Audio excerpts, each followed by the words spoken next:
Britain's stance on fishing rights at the negotiating table with the EU is not unreasonable, a political commentator has said, pointing to the UK's recent deal with Norway. Fishing remains one of the main stumbling blocks to a post-Brexit free trade deal between the UK and Brussels and remains the focus on ongoing talks in London. Michel Barnier touched down in the capital on Friday evening ahead of a weekend of meetings with Lord Frost. As the discussions continued on Monday, with just weeks to go until the December 31 Brexit transition deadline, Mr. Barnier struck an optimistic note when he said, "There are reasons for determination." Lord Frost is standing firm on the UK's demand to take back control of its waters. Mr. Barnier on the other hand is fighting hard to get a favourable deal for European fishermen, particularly the French and Dutch trawlers who depend heavily on British seas for their catch.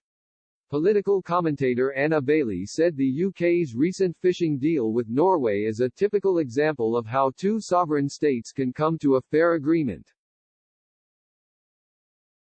Writing in briefings for Britain.co.uk, she said, "The Norway deal is significant because it shows exactly how a fisheries agreement between two sovereign states should be done. It proves that the UK's red lines on a fisheries agreement with the EU are not unreasonable. On the contrary, those red lines simply represent standard international practice.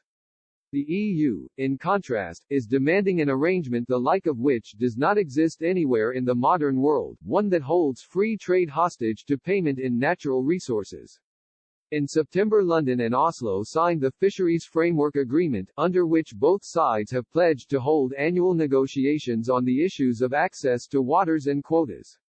Principle of international fisheries management applied by coastal states when discharging their obligations under UNCLOS and related instruments in relation to joint management of shared stocks. The deal will come into force on January 1 when the UK has left the EU's Unpopular Common Fisheries Policy (CFP). The UK government has repeatedly told the EU it wants to hold annual talks on quotas and access to British and European waters under any deal.